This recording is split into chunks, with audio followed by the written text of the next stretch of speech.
Alright, so I was just talking about the type 1 supernova, and this can happen with white dwarfs that are in binary systems, as it says here. Now, there are instances where there's nothing left, and the star that's questionable whether there's not going to be anything left at all. If there is, it will just be a smaller white dwarf, of course. But the process here is creating, heavier elements, silicon, nickel, and all the way up to iron. Just to be, this is a way of creating these heavier elements, all the way up to iron. All right, so that's that's the type 1 supernova. All right, so what about stars that start off with greater than 1.4 times the mass of the sun? Which there are some. It's just a small number of compared to the number of stars that are out there. It's just a small number, but there are some stars that are let's say 20 times the mass of the sun. Excuse me. So what happens to those stars? It turns out in the 1930s, this guy, Bade and Zwicky, worked out the mathematics for what is now called a neutron star. And we'll get into why it's called a neutron star in just a little bit. So they actually worked out that this object would be somewhere between 1 times the mass of the sun and up to about 3 times the mass of the sun. All right, and it would be extremely small, and we'll explain. And they never really thought that any, back in the 1930s, nobody ever imagined that they'd be able to see these things. But of course, we can see them since the 1960s, as a matter of fact. In the 1960s, so Jocelyn Bell was a graduate student at the time, along with Anthony Hewish, and they noticed, and other people noticed this as well, but they were the pioneers on this work. Is they found radio, what are called pulsars. So these were radio emissions. So it's radio, the radio wavelengths. Where these signals were very, very periodic, like better than like atomic clocks in some cases. The accuracy and at first, actually, to be quite honest with you, if you go back to the original observation of these things and some of the discussions that were going on. They actually thought that these things, there was nothing that nature could produce that would make such incredible periodicity, right? Like they could not imagine something so incredibly accurate, and so they actually thought that this was maybe a signal from an alien species. But of course, it turned out that these things are just they are just nice and constant, and they never vary. And so some people had actually remembered that Zwicky and Bade had done some preliminary theoretical work on such stars that would be very, very compressed. And they got the name pulsars, right? And just because of this nice periodicity in the radio pulses. All right, so pulsars are going to turn out to be, of course, neutron stars. This is the thing that Zwicky and Bade had worked on. Now, why are they pulsing? Okay, so what exactly is it that's going on? And what if you look at the period, right? It's sometimes it's usually much less than 1 second. So these things are twirling around really, really fast. Why is that? Okay, so the example that they use here is an ice skater. If you just think about an ice skater, and let's say she's spinning and she has her arms extended, and you've all seen this probably. You watch her and she starts spinning, and if she pulls her arms in towards her center, her axis of rotation, she will start to spin faster. And that's a property called the conservation of angular momentum. It's a very well understood property of the physical universe, and that's exactly what's going on with these neutron stars. These things have collapsed to an incredibly small size, much smaller than the Earth, for example. But you have something more than 1.4 times the mass of the Sun, condensed down. In some cases, these things are like maybe 10 to 20 miles across. They're very, very tiny. And in fact, you guys will do some homework. You'll see exactly how small these things are.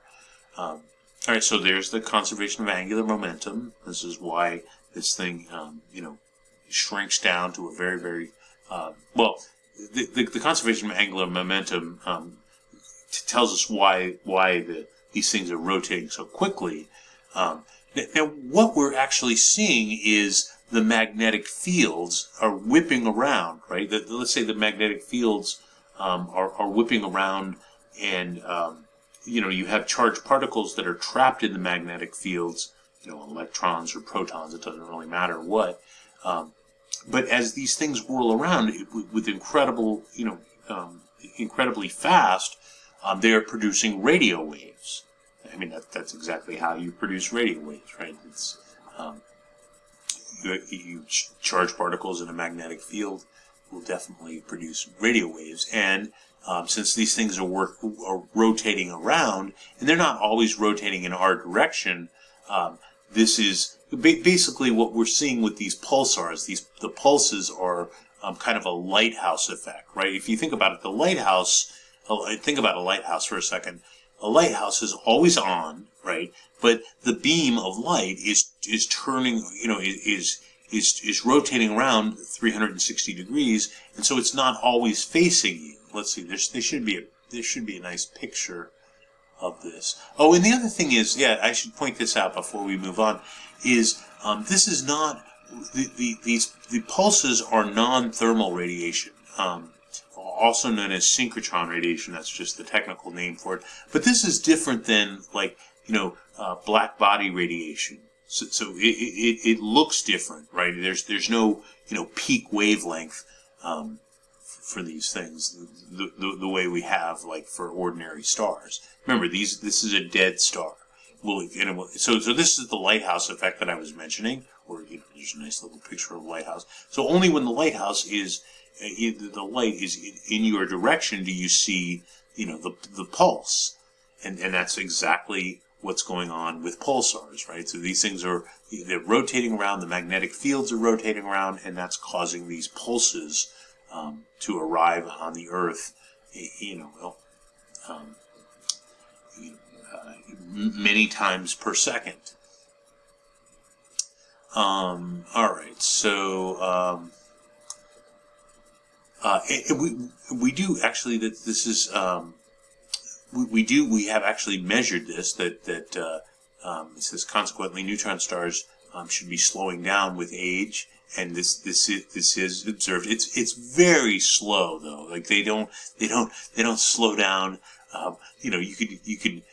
You'd have to have very, very accurate electronic equipment to actually see that happen. All right. So what exactly are these neutron stars?